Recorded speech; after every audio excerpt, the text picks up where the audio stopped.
All righty. Hello there. Um, yeah, we'll give it another minute. Probably a few more people coming in, hopefully.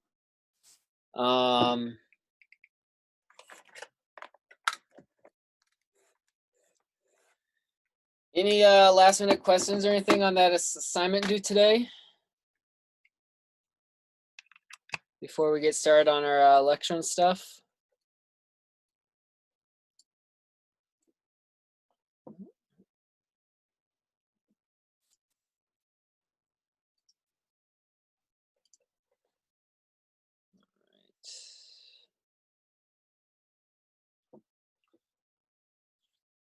Okay. You guys could sign into the attendance there, or sign into the chat for attendance really quick.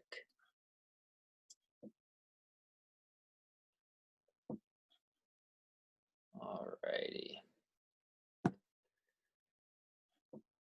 Cool. So yeah, I was just looking at the days until the next project, and I was just wanting to make sure that we got enough days in class to get you guys all the information that you'll need for that next one. So that's why we're having a lecture today.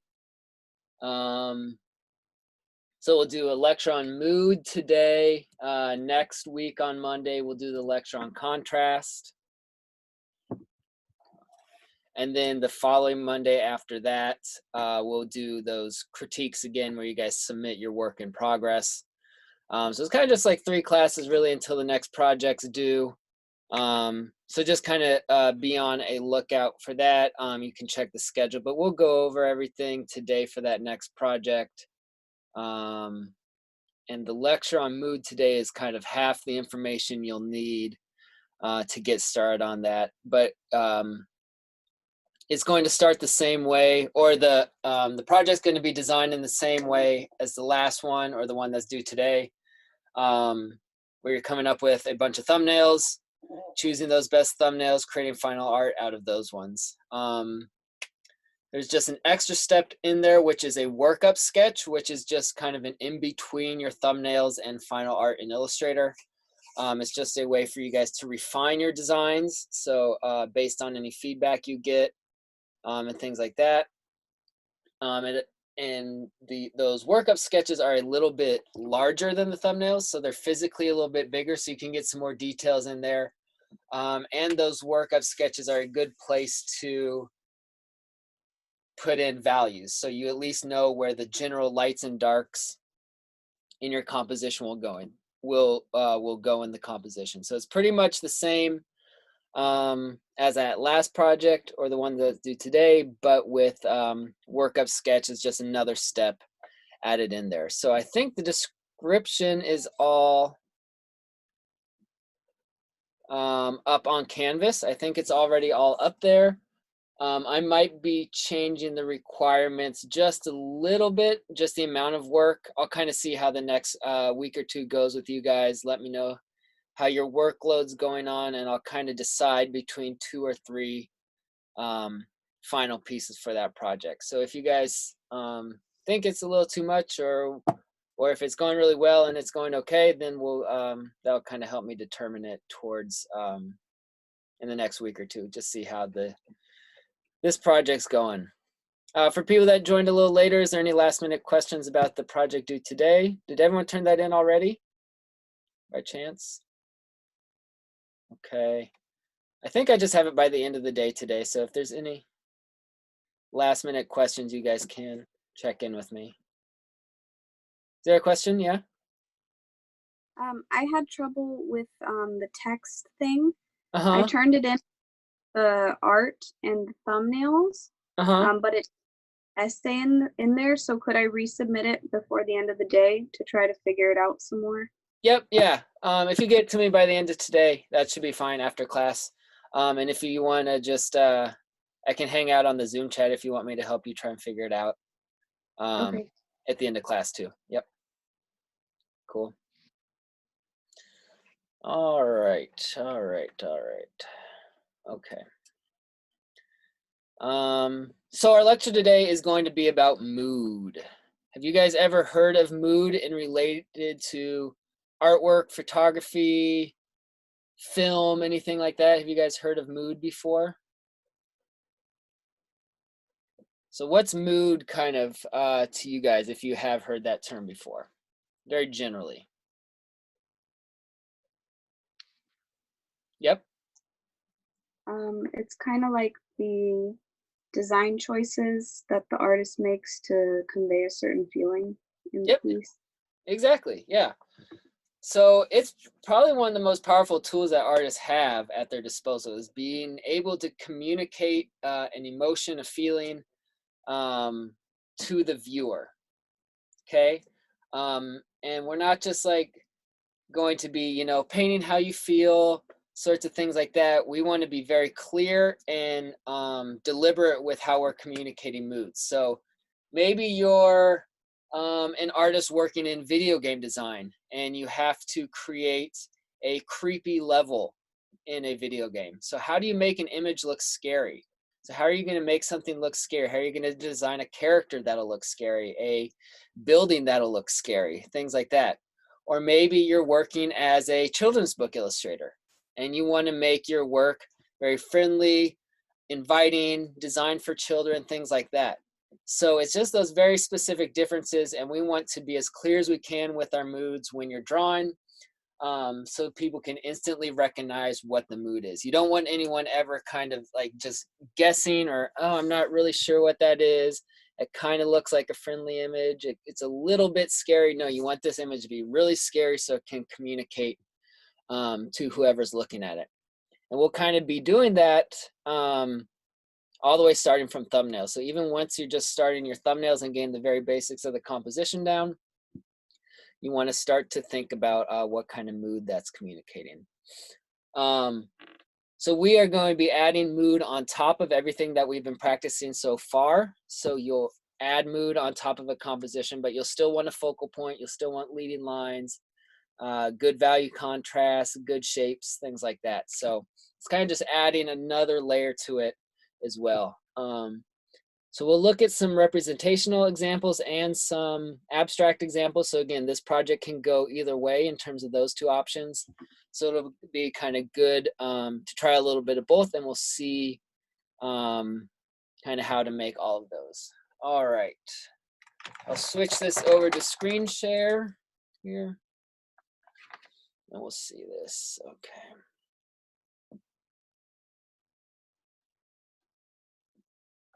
All right.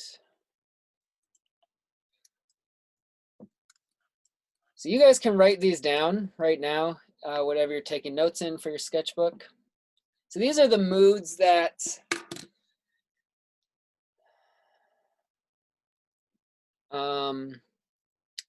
I found these to be kind of the most common moods I see in artwork. These are kind of the most common moods.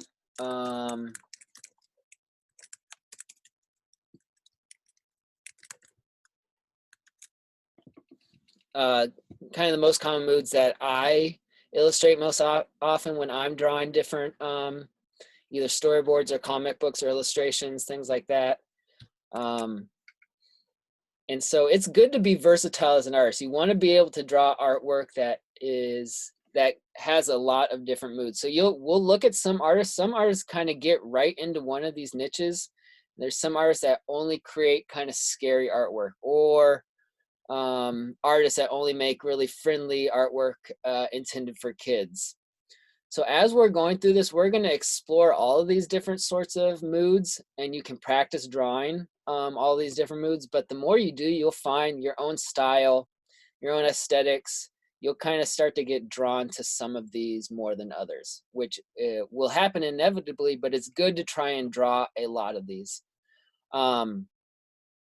I like to think about this as like kind of going through a movie. So if you're illustrating different scenes from a movie, you know, maybe your movie starts out, it's very calm, maybe very friendly in the beginning. Then something starts to happen. Maybe there's some motion. This can also be action.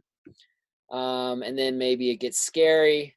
So kind of going through all these different moods, and it's going to be helpful for you to learn all those different things. So let's just get started with those. Now. All right. So it is kind of weird. There are just very specific rules you can follow to get these different moods. So we'll start with calm. This can also be peaceful. Calm, peaceful, relaxing, any sort of words kind of like that. So in order to get a calm or peaceful mood, you want a lot of horizontals. You want mostly horizontal lines in your composition. You can have some verticals as well. But you want to avoid diagonal lines. Obviously, you may have some diagonal lines in there, but for the major shapes, the focal points, you want to avoid them. You want more soft curves in your composition. And also usually a smaller focal point.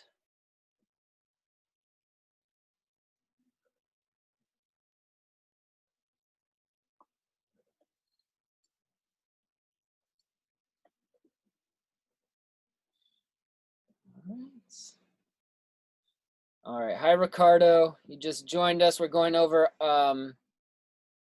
different moods that we're gonna work on illustrating for the next project. Oh, that's not Ricardo. So the first one we're going over is calm or peaceful mood, okay? And also when designing these different moods, I like to think about when in your life do you feel that. So calm and peaceful to me, it's like relaxing on a beach. So when you think about that, your body usually is physically laid down horizontally. When you look out at the when you look out at the horizon and the clouds, those shapes are all usually going horizontal as well. So I'm going to start to do a calm or peaceful composition, and I'm just going to start to throw in some horizontal lines. Start with this.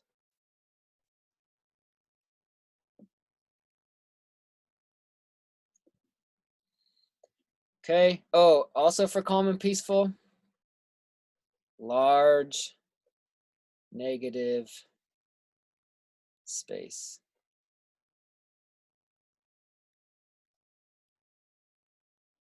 So negative space is going to be important, okay? So negative space is basically anywhere in the composition that's left empty, okay? Negative space or empty space.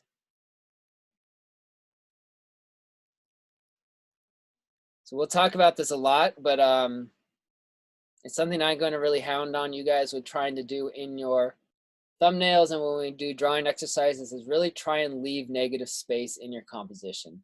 It's something that is hard to do, and a lot of artists, especially students and artists starting out, struggle to leave that negative space in their compositions. But it can be almost more important lots of times to leave areas blank than to fill up an entire composition with stuff. So as I'm designing this one here for calm, I'm thinking about horizontals, I'm thinking about kind of rounded shapes, but I also want to leave this whole section.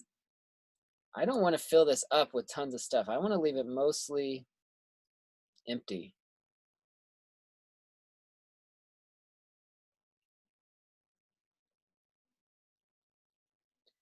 I'll have my focal point here. So we still want a focal point in different things in these mood compositions.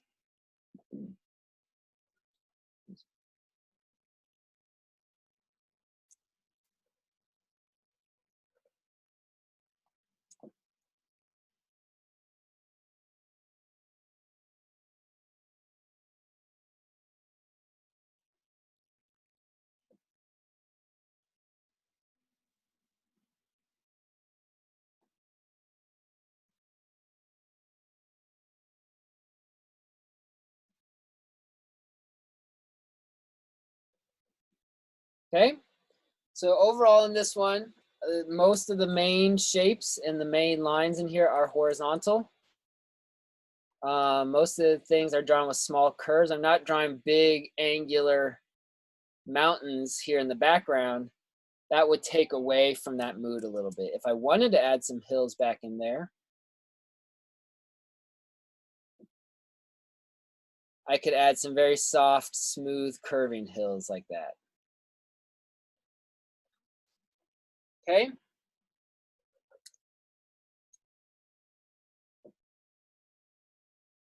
Still putting some light shapes right there around my focal point.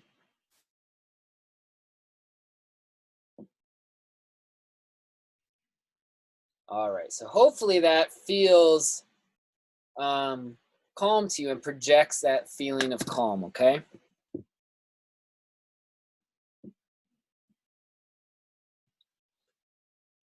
All right, so that's our first mood: calm, peaceful, relaxing, any sort of adjectives like that to describe that composition. So you may have something that normally moves very quickly, so we could just do, you know, a car or something like this. Cars move fast, but if you want to make it feel calm, you can still draw a car in a way that gets a sense of calm in there. So again, mostly horizontals, making this car a smaller focal point.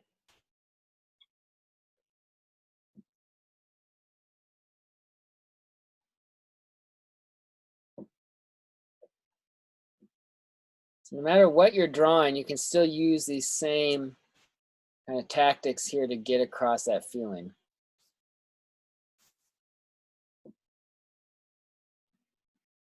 You know, maybe I move this building down here. Maybe that got, so now I can get some more negative space in there.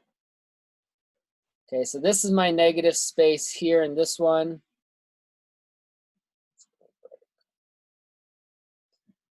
This one has a big area negative space here. And this one has a big area negative space there. So this one here has almost 2/3 of the composition as negative space.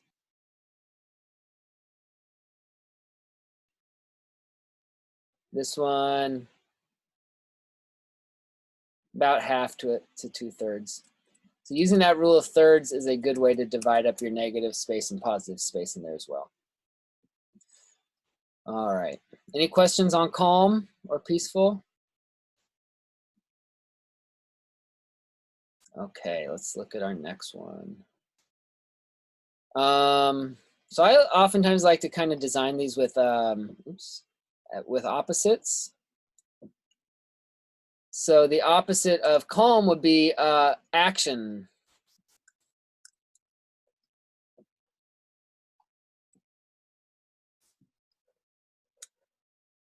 Action, movement, dynamic. All right, so in order to get that feeling,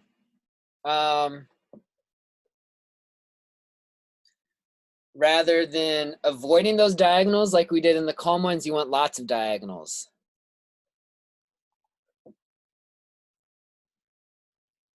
So putting things on those angles will help them to feel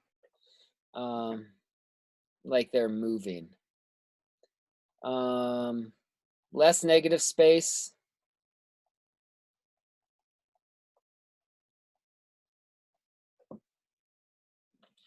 And angular shapes.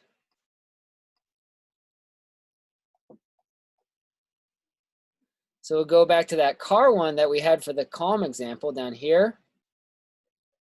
So that's pretty much a very calm, still, not a lot of movement in that composition, but if we wanted to draw that car in a way that has more movement to it, first off, I would start out by putting a big diagonal in my composition.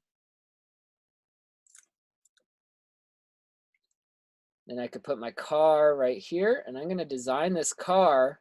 So if you notice, cars that usually are built to go fast, they are built with big diagonals on them. The design of the car is built that way, so they just kind of look fast.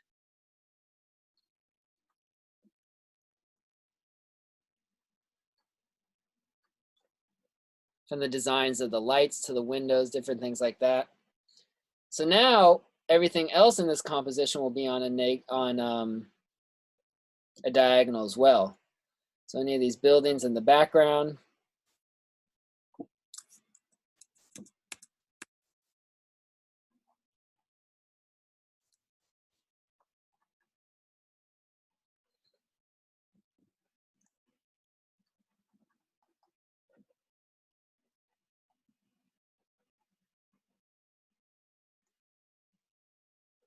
Even just as I'm kind of drawing these doors and windows on here, I'm drawing them with kind of weird angles, trying to exaggerate some of the points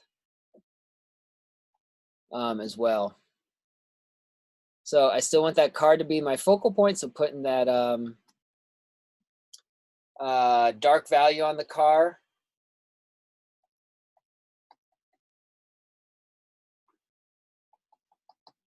And as you can see already, there's a lot less negative space in here. The composition is more filled to get that coming across.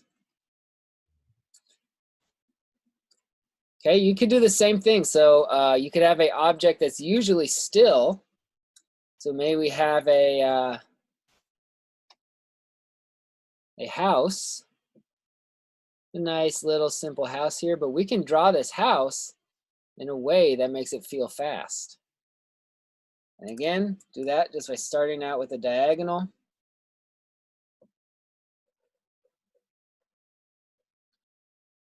Putting that on a diagonal there.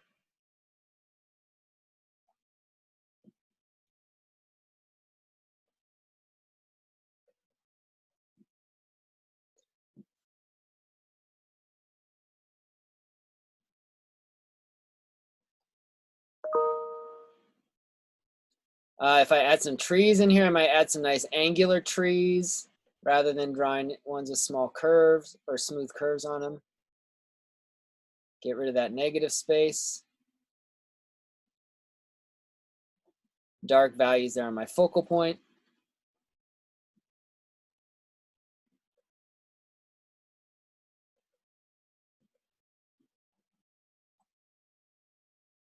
So no matter what subject matter you're drawing, if you follow these basic kind of guidelines, you'll be able to get that mood coming across. So it's not always what you're drawing, but how you're drawing it, okay? So, you know, typically for drawing those things in an action scene, you might draw like, you know, two characters fighting, a car, airplane, different things like that. But it can be fun to kind of flip it around sometimes and draw like that house with a sense of motion or other things that aren't typically associated with that mood that way.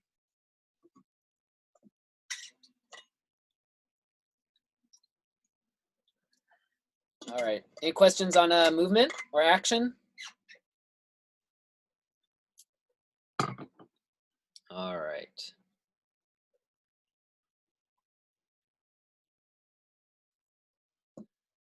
Jesse, that's a good question. You mean the rule of thirds grid or symmetrical grid, Jesse? Yeah. So Jesse asked, do we still use rule of thirds or symmetrical? Yes. So still be thinking about that. If it's helpful for you to still draw that grid on there, definitely do it that way.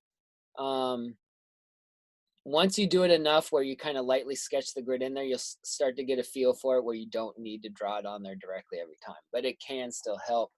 I'm thinking about it here as I design these ones, to kind of divide up that space. So kind of having the ground here take up that lower third.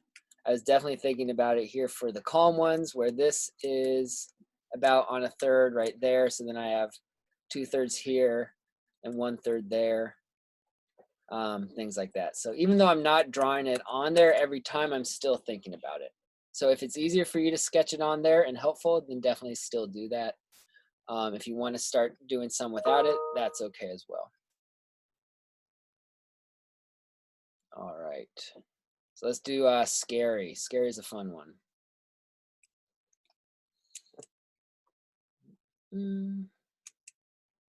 Scary or horror. anything along those lines. All right, so anytime you might, you know, some people get into just drawing those horror images, things like that, and going from there. So for this one, I like to think about when do you yourself feel scared? So I think about coming home on, you know, to my own street where I live. You know, I do that every day and it's totally fine, not scary at all. But the second you do it at midnight and it's dark, there's shadows everywhere, the wind's blowing, you can't see, make out what shapes are. All of a sudden, it starts to give you kind of that anxiety and that kind of scary feeling. So you think about those things that cause you to feel that way and how can you incorporate that into a design. So the biggest thing for scary is lots of dark values. So your dark values should dominate the composition. So large areas of solid black and things like that. So this is probably the number one thing. So you can draw almost any object with lots of dark values and it'll start to feel creepy. Weird shapes. So that's kind of, rather than just drawing a house like this, if you start to kind of draw a house like this, it'll start to feel creepy. So that's what I mean by weird shapes. So maybe just more of an unusual way than you would think to draw something, okay? And oftentimes those weird shapes are more angular.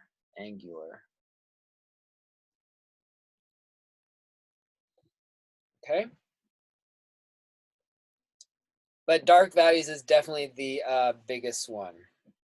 And like, we'll just say black silhouettes or black shapes. 100% black, okay? So let's sketch a little example here.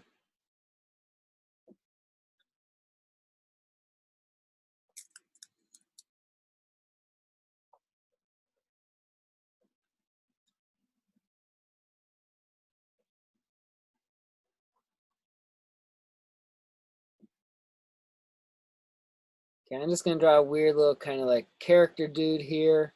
As I'm drawing him, I'm putting some angular shapes onto him.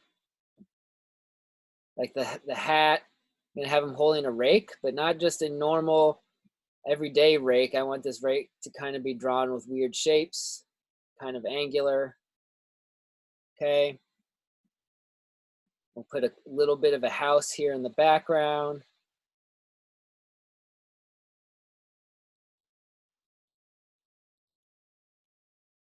So this is imagery if you guys have played, any scary video games that are designed this way, any horror movies are designed this way.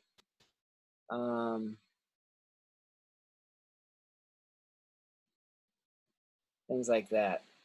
You see this a lot with trees. I don't want to just draw a tree like that. That's not going to be very creepy. I want to draw this tree weird, angular branches. This in a kind of an unusual way. Right. Would we be able to like do like spider webs to make it more creepy too? Things like that, like. Yep. Anything like that. And if I did do that, I would want them to be kind of stretched out with weird angles in there. Yeah. That's a good idea. Same with, if you were to draw like a little bird on here, you could do a solid black bird with a really weird long beak. Something like that. Even as I'm drawing the grass, I'm drawing the grass with like weird straight lines.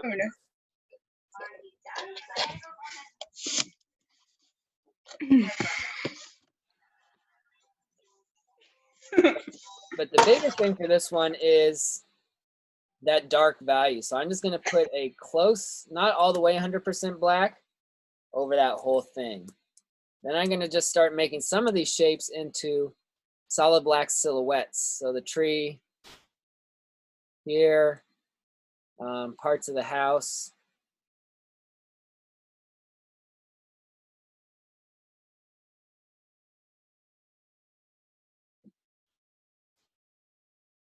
To get this creepy feeling. Maybe we just have a whole bunch of the land in the on the ground really black too. And you're not gonna ever have like just 100% white or black on there. There will be a little bit of white.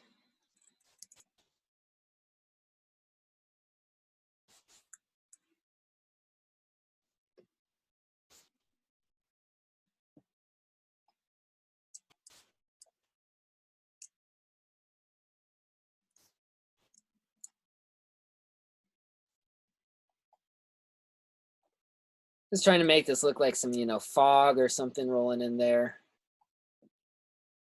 And then that allows me to even put some more dark values right there on the focal point of that character. I could keep adding in more trees back here and stuff, more silhouettes, weird things flying.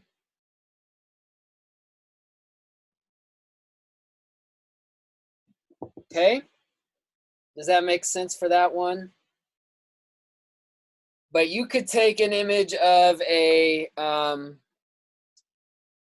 teddy bear and draw it with these same techniques, and the teddy bear would look creepy, okay? Jesse, for empty space in scary ones, Jesse just said how much negative space should there be in for the scary mood. It doesn't matter, it can go either way. Jesse, you can have some with, this one does not have a lot of negative space in it, kind of just a little bit around the character. But you could have ones with larger areas of negative space. That won't directly affect the mood there. As long as you're following that, dark values will be the most important one, and weird shapes. Good question though, Jesse. All right.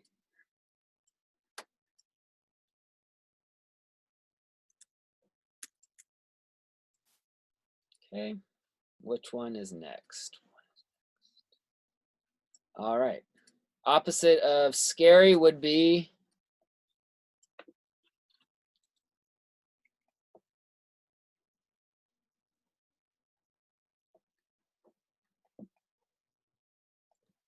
friendly. And this is basically kind of just like children's book illustration, cartoons, things like that. So I just think of it as childlike. Anything that would be appropriate for kids, things like that. So a lot of people have this as, kind of inherent in their style already. I see a lot of people that kind of draw this way. So it might be easy for some people. So for that, rounder shapes, round shapes. Can you guys even read that? Round shapes, light values.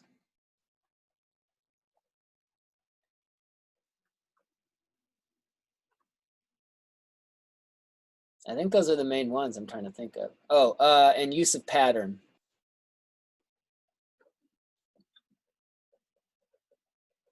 Are all things that kind of give off that feel. So let's just do a simple shape here. So we'll just use a house example here for this one. I'm going to have nice rolling hills here to put my house on.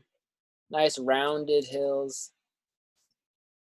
As I design my house, I don't want my creepy, angular, weird house. That would not be appropriate for a childlike scene. So we're just going to slightly round out the shape of a house here.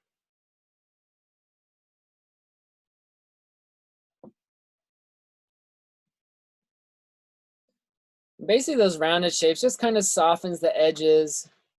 Friendly childlike safe can be another thing. You're just making those shapes feel a little safer.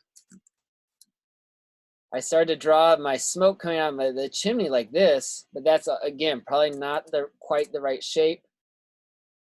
And this is where we can use that kind of stereotypical cartoony chimney smoke there. I'm just going to put a big round shape for a tree there.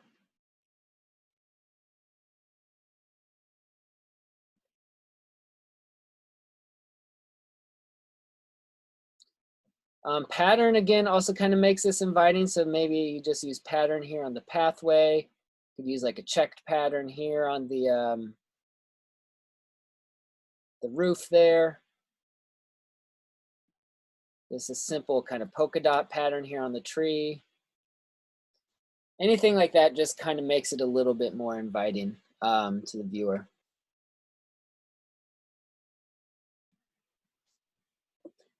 And when I do start to put some values down on there, very light, you can have some solid black. You don't want to avoid it completely, but you just don't want a lot of it. You don't want it to dominate the composition. So I can come here on my focal point. Maybe I put just a little bit of solid black right here under there and maybe the chimney. But other than that, I don't want much more than that solid black. Overall, those values are lighter, things like that. So it can be a fun exercise, again, to draw one object with two different moods. So you could draw a house with a scary mood or a friendly mood. You could draw a bear with a scary mood or a friendly mood, and kind of go and test yourself that way to see how you're able to draw these different moods. So as you go through this, you'll start to see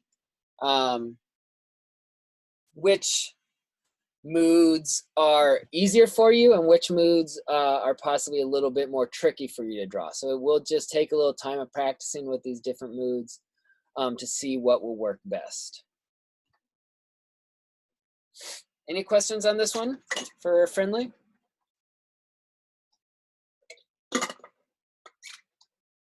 Cool. All right.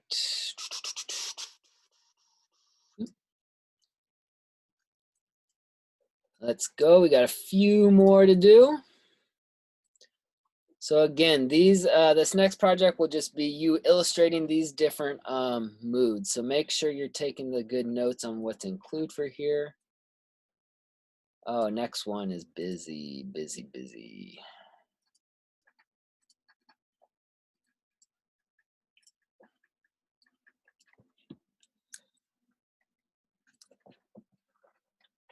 So busy or chaotic,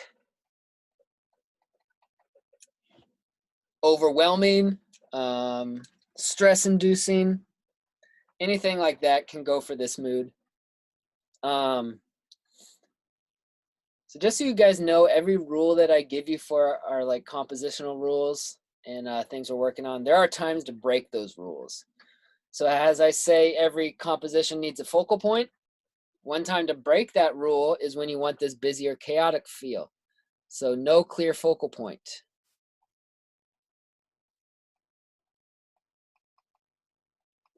Variety of shapes.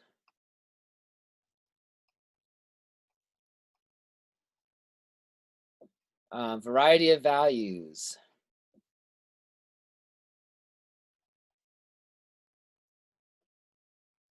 Variety of line. And no or little negative space.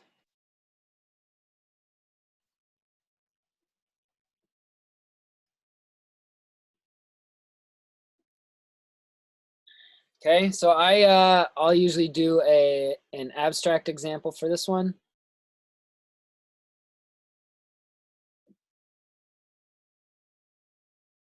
For this one, I think of trying to work in a busy or a dirty room. So it is a lot harder for me to work and be productive when everything around me is busy and chaotic. So that's kind of what I try and create when I'm doing these busy or chaotic compositions.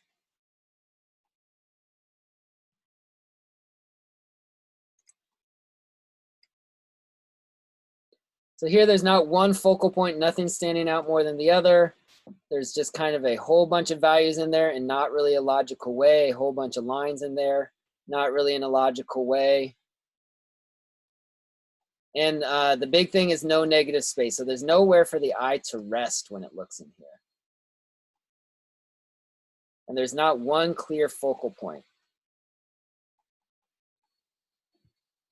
Okay, So you could do this with a representational scene as well. You know, if I was to draw that house in a busy way, I might zoom in to like just a little corner of the house.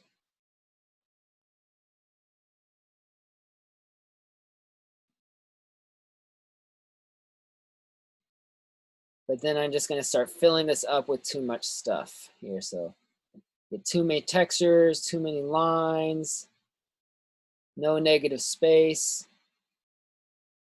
for the eye to rest, lots of shapes, lots of values.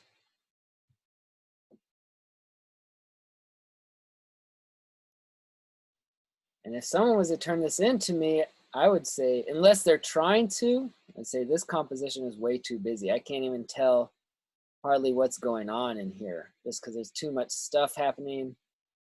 It just gets to be visually overwhelming.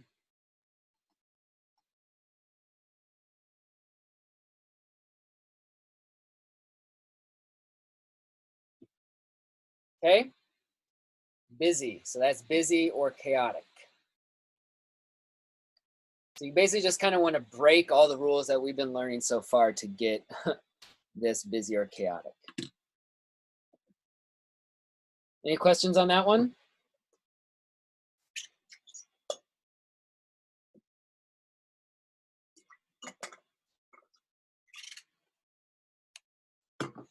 All right, let's look at the next one.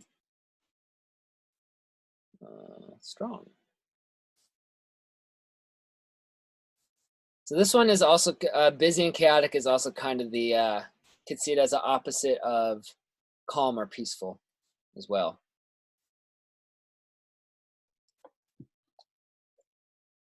Okay, so the next one is strong or powerful, anything like that. Rectangular shapes. Rectangles are strong, solid shapes. Large focal point.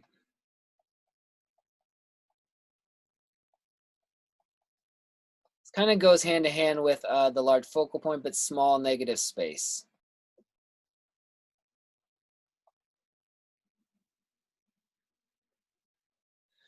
So for this one, I think of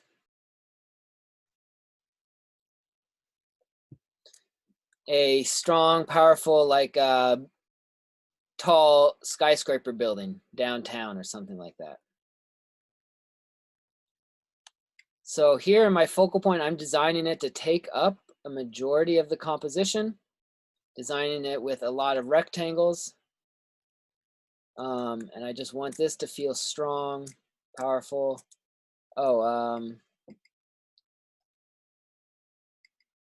Strong lines on your focal point. Basically just meaning thick and dark black lines around there.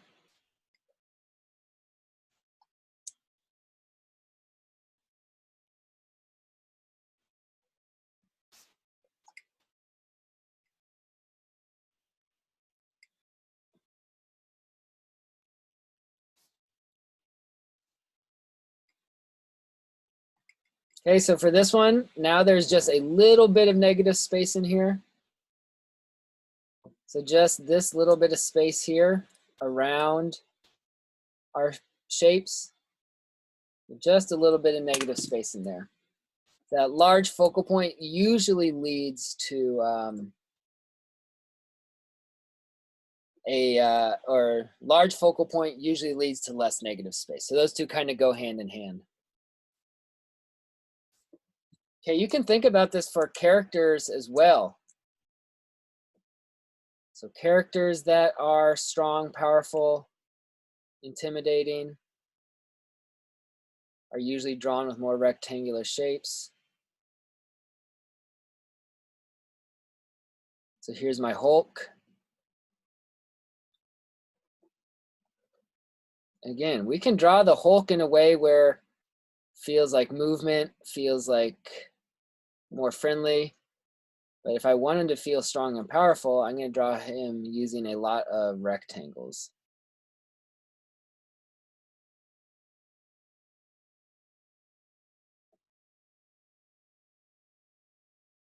Okay.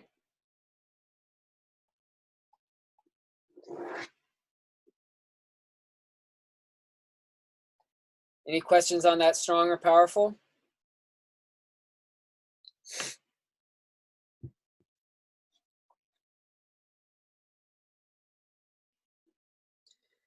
So as a little later we'll sketch some examples here. Okay,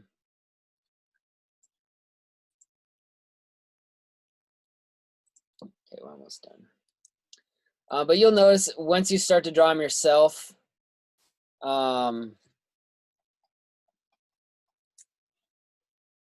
things are rarely purely just one mood or the other. So that's kind of what we'll be aiming at, but you'll start to notice as you draw something scary, maybe there's a sense of motion in there as well.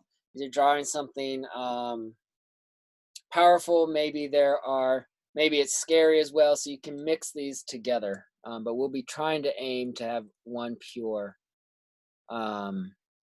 mood.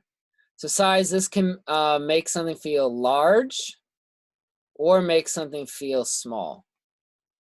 Okay, that's through the use of scale, size contrast, things like that. So in terms of the sense of scale, so that's just including something in your composition that people know the size of. So if I have a person right here, there that person is. We know about how tall a person is, 5 or 6 feet tall. We have a general idea how big that person is. But if I want to put them next to a tree, now all of a sudden this becomes a massive tree here. So that's making that tree feel big because we see it compared to that person. Maybe I get some other shapes back in there as well.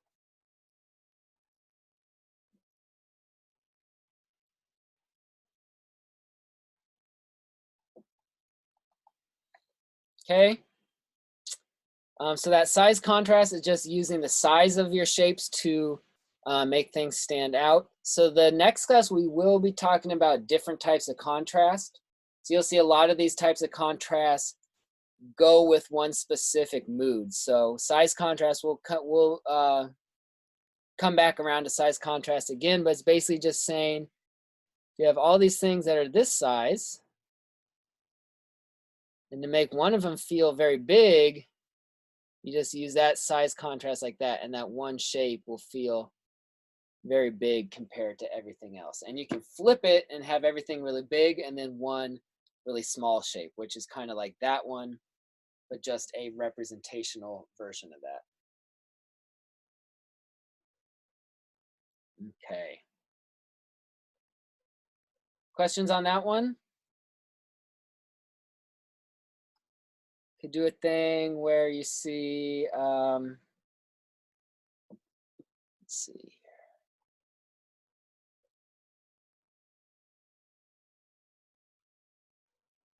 A giant sea creature of some sort.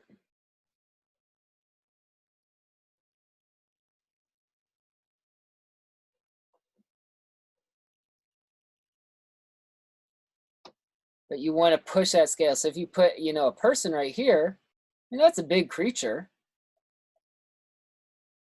But we know about how big that person is. So there isn't that much size contrast, but if I make my person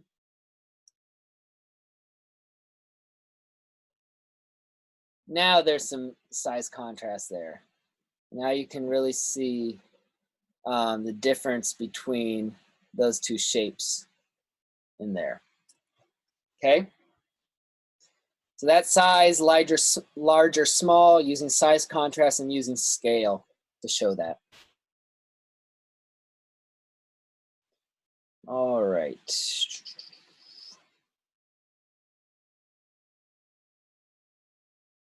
I think there's just one more. Yes, glory.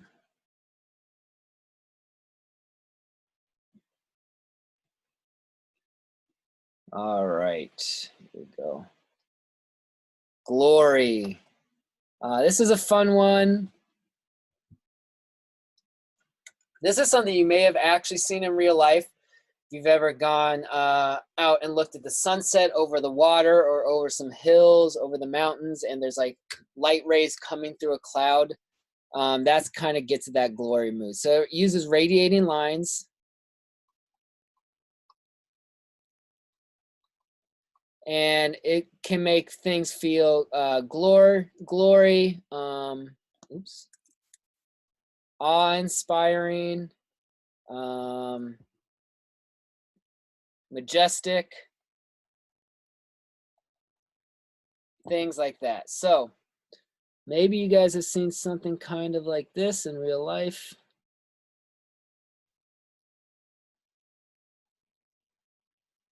So this is where I see it in real life here. Is like the setting sun, and you'll have these rays of light coming out from behind it. And they will automatically act as leading lines too, which is a nice way to design a composition as well. So these are lines you will actually see from, you know, a setting sun going down behind the hills, something like that.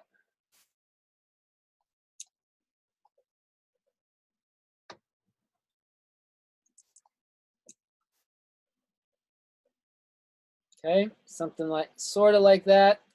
But you don't always need to use them in a way where you would literally see these lines. You can use those lines as kind of an abstract shape to get across your point and make something feel awe-inspiring, majestic, powerful, kind of magic.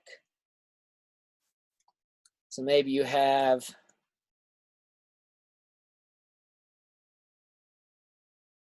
a character here. What's he holding up?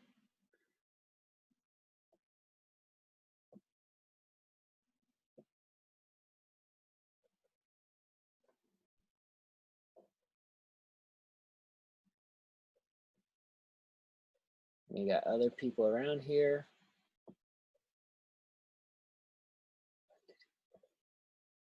Maybe he's holding the Olympic torch or something.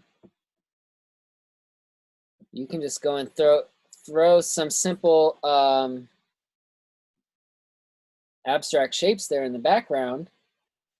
And these aren't, I'm not literally saying these lines are the sun or it's a light behind them or anything like that. You can just combine some abstract imagery and some representational imagery and get that feeling of glory with that composition there.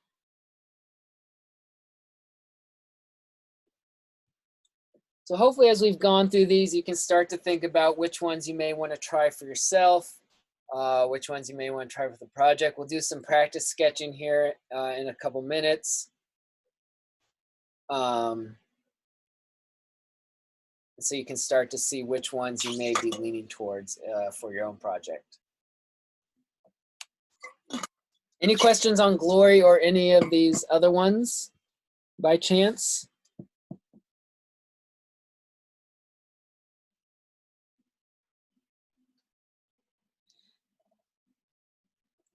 All right, I'll pull up some examples and we can look at these and just see how some other artists have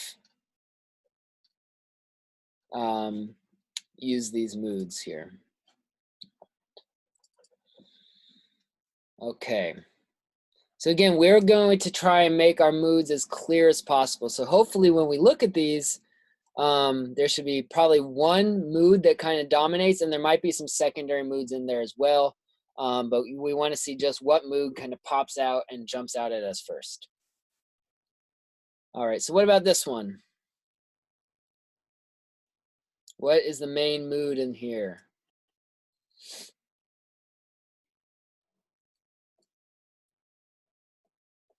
Yep, action, motion, any of those things. So yeah, the character Spider-Man here is on a big diagonal. And the background here is all on a diagonal as well. So that's actually called a Dutch tilt, where the it does a lot in film. So if you're doing it with film or a camera, you literally tilt your camera to the side a little bit. In this case, the artist is kind of drawing that, but that's called the Dutch tilt. So we'll look at some examples where they use that, but it's used a lot in action scenes and movies to get that feeling of action throughout. But that also works well because, you know, the mood of motion and action matches with the character. So Spider-Man's an action-based character. He's always in movement. So that works really well with the cover and things like that.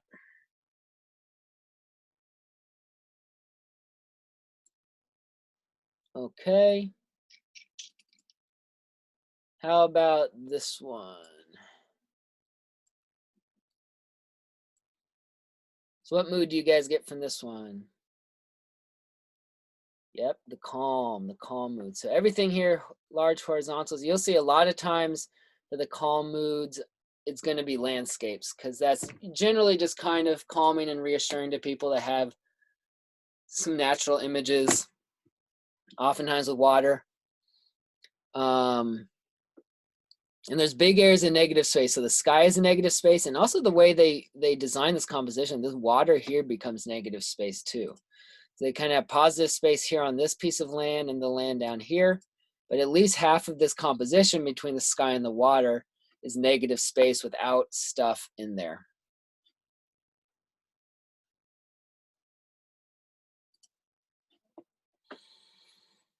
Okay.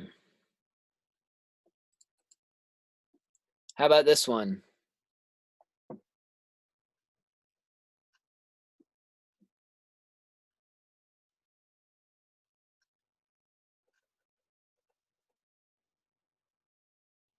Yep. So that strong one. So they eliminated, there's no negative space in here. So this one's also strong, but you could also throw in a little bit of busyness in there too. Because there's no negative space, there's not really a place for the eye to rest. But very good, powerful composition there. Yep, some busy mixed with that strong or powerful.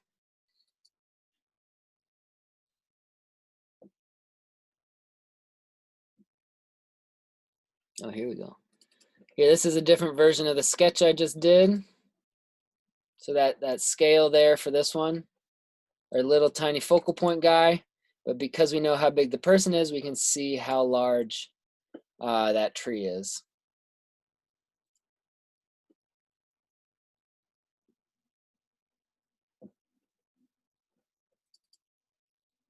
How about this one?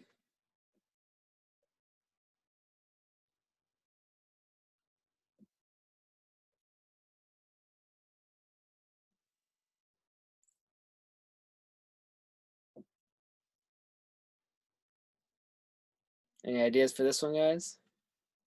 Yeah, it is kind of friendly and action combined. Yeah, busy in action, friendly in action. So all these characters are kind of rounded off, so it's a more cartoony style.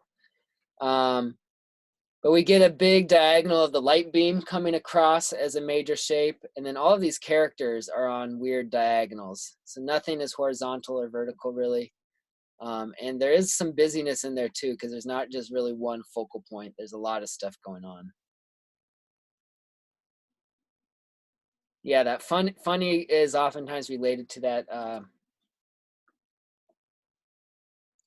children's style. All right, how about this? You guys remember these from when you were kids?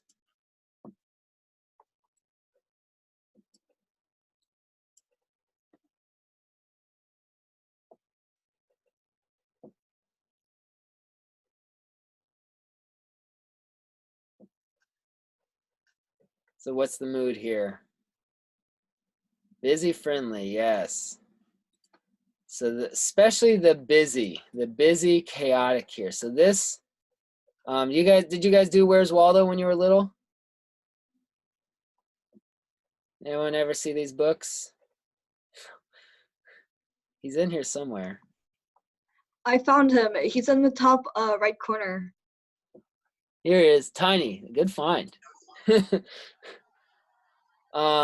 who's Waldo? Who's Waldo? Waldo is this little guy right here. See this little guy with the hat and the glasses? Oh. So So these are like activity books for kids, illustrated books. And I don't know if I explained why I don't know it. So the artist draws these scenes and intentionally hides Waldo there in every page. Because there's so much going on. Yeah. So it becomes very busy and there's no focal point here. It becomes visually overwhelming. There's no place for your eye to rest in there. There's no negative space. But he's drawing, or the artist is drawing this with a specific purpose in mind, because he wants to hide that character in there and make it as a challenge for kids to find them. So there's a specific reason that he's making this busy. Okay, so you don't want to make something busy just, you don't want it to just happen to be busy. You want to have all these moods that you're drawing be very intentional. That makes sense. Yeah. Any other good ones here? Fun. Oh, here we go. How about this one? It's kind of calming and like fun. Mm-hmm. I think it's cute. Yeah, the cute, friendly, childlike one. So this, what is this artist? Oh, Sanjay Patel is this artist. We'll look at some more. It's art. It's cute, huh? So we'll look at some more of his art later on, because he does all his work in Illustrator too. So he's using Illustrator just like you guys for this project. So we'll look at it some more of his. But you can see how he's exaggerating the round shapes here of the character, the different elements in there. He's incorporating round shapes into the patterns. And you see some pattern in here as well, which kind of makes it comforting for the for kids that are viewing this. How about that one?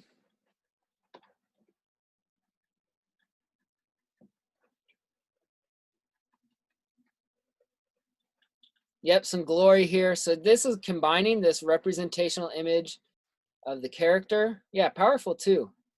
Oh, I should say for powerful, oftentimes a centered composition for powerful too. You guys can write that down. Symmetrical composition for powerful lots of times. So combining representational imagery of the character in this bat costume, but then those lines of glory behind them are just abstract shapes and abstract lines. So it's not supposed to be literally the sun behind this person. So it's kind of combining those abstract and representational shapes in a nice way.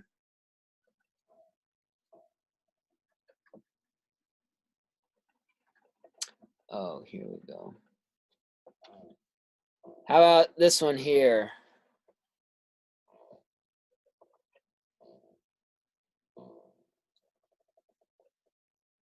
Yeah, horror, dark, scary. This is the artist Mike Mignola. Does anyone know his work? He drew the Hellboy comics. He's a pretty famous comic artist. But he has made his living doing all horror style. So this is an example of an artist that finds one niche for his artwork, and he just stays right in that niche of creating horror stories, horror comics, horror characters, and it works really well for him. But as you can see here,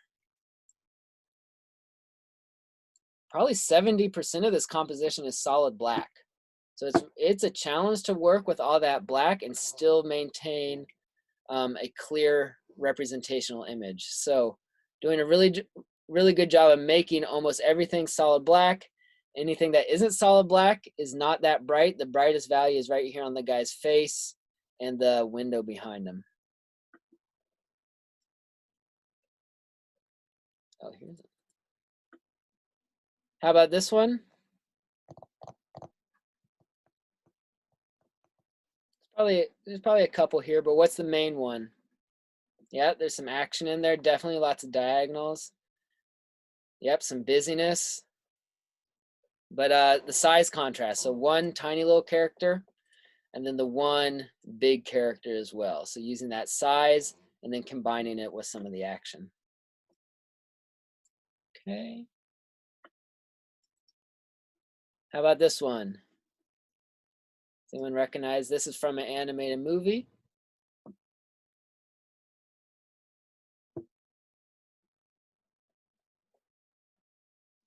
Dark yet cute, yeah.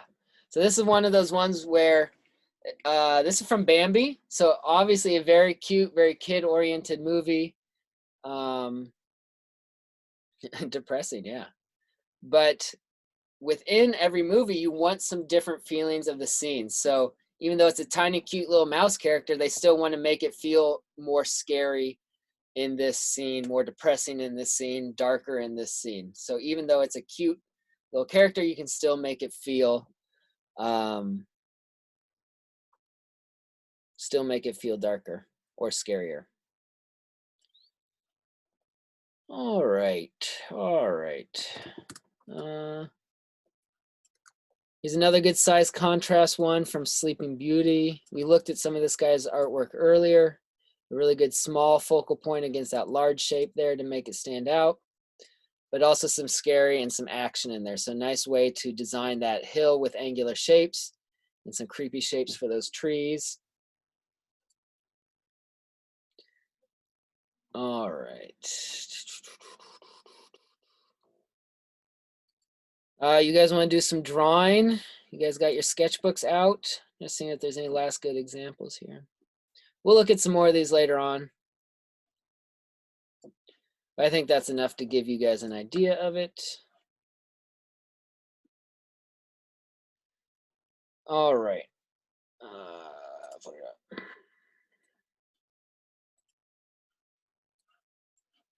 All right, why don't you guys create 3 frames in your sketchbook. Each one just a couple inches tall or so. And write one of the moods on each one. So maybe you want to do, so you can choose any ones you would like to play around with.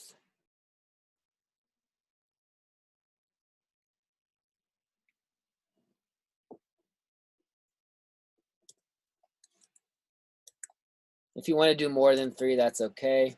Let's see how much we have time for. And I'm going to try and draw a very neutral picture that doesn't have a lot of mood on it, okay?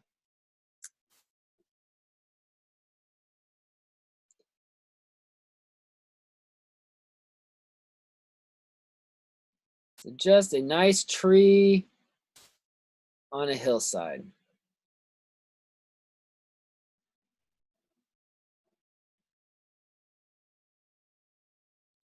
So I try to draw this in a way that doesn't have a lot of mood here. It isn't screaming as one mood or the other.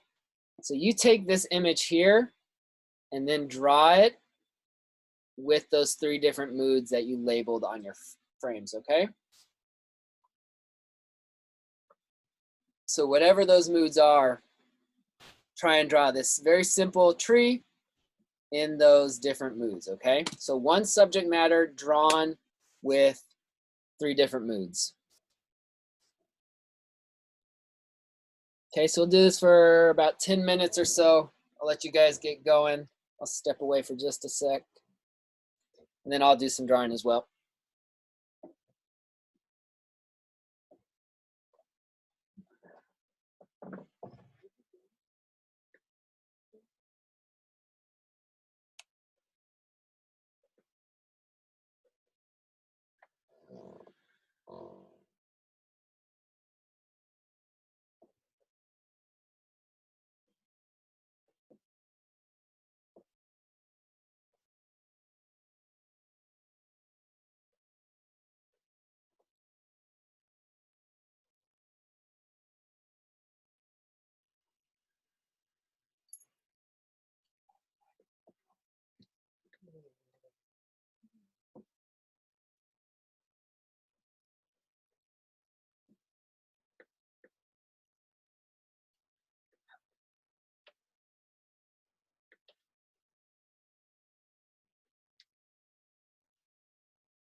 So just think about all those rules that we were discussing, and you can apply those to any sort of shapes, abstract or representational.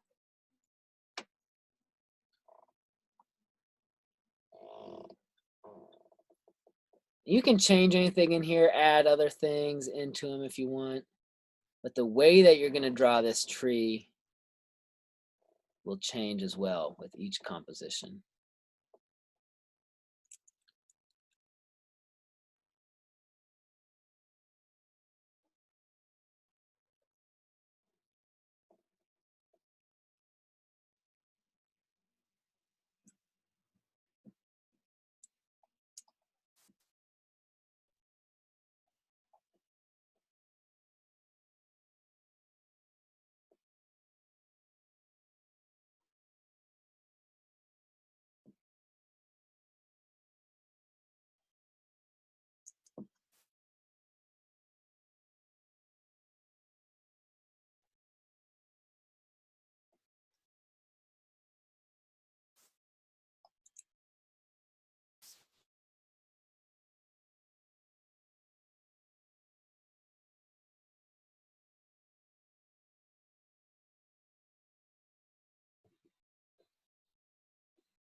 All right, so take just another minute or so, put any finishing touches on there.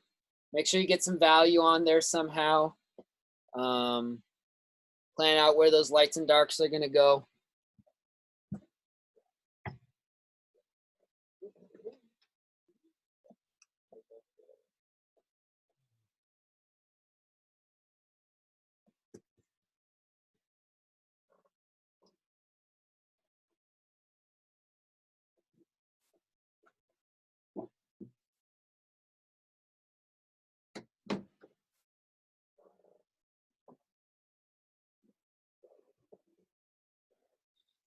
All right, how'd they come? You guys got 3?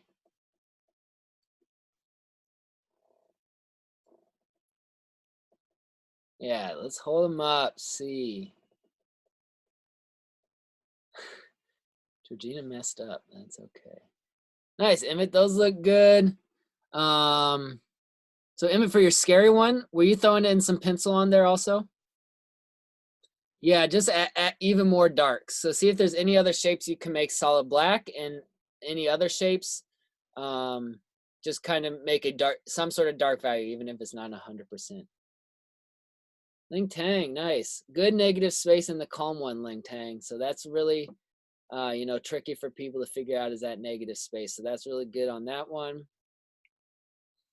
All right, yeah. Cool. Who's on the line paper there? And your name disappeared on the screen there. Line paper looks good there. Cool. Nice. Yeah, good use of black on, I don't know why your guys' names disappear, so I can't tell you whose is whose half the time. Oh, good use of pattern on that one too. See some pattern with some, the dark gray there for those, for the background of the horror one, looks good along the bottom. Yeah, the on the line paper one in the middle, the scary one just needs some more dark values on there. Oh, who's solid black one? Was that Georgina? Was that yours with solid black and white ink on top? Georgina, that one looked cool. You could hold that one up again. I think people missed it. No, I messed up and I had to cover it up with black ink. So that's why it looks like that. Well, I thought that might have been a good effect you were using. No, I messed up and I was like, crap, it looks so bad. So like I just covered all with black and I just used white ink. Oh, hold it up, because you know what we might call that? We might call that a happy accident there. So that can be a good way to, she filled in solid black everywhere, and then just picking out lighter values with a white ink can be a good way to do that. And happy accident is a real art term. I learned that in art school, okay? It's not just from Bob Ross on TV. That's like an actual art term. So you will, stumble across little things or get ideas from places where you do make a mistake, and then it might lead you to a different solution down the road. So things like that will come up as you're working. But you got to draw, and the more you do, the more you'll find those visual solutions. So yeah, overall those are looking good. Did most of that make sense for you guys for the most part there?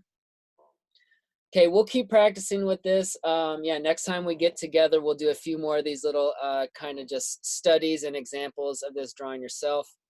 But this is pretty much what the project will be.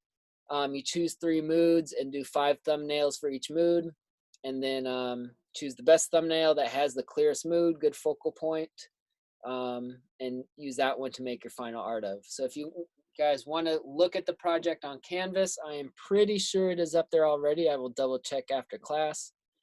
And you can feel free to start on some thumbnails, but next class on Monday, we will talk about different types of contrast that you can use to enhance these moods some more. And we're really going to try and drive home value contrast. I know we've been talking about that a lot already, but we're just going to get a little bit more detailed and involved with value contrast, as well as some other types of contrast as well. Okay. All right, any questions on anything here from today? Yeah, so if you didn't get that assignment turned in today, go ahead and do it by the end of the day today. If there's any last minute questions on that, I'll leave the Zoom chat open for like 5 or 10 minutes if anyone has individual questions about anything. But that'll be it, and I'll see you. Oh, one more thing. I'm going to try and post a discussion. Maybe I'll do it after next class. Never mind. I'll wait till next week and do that. So ignore that till next Monday.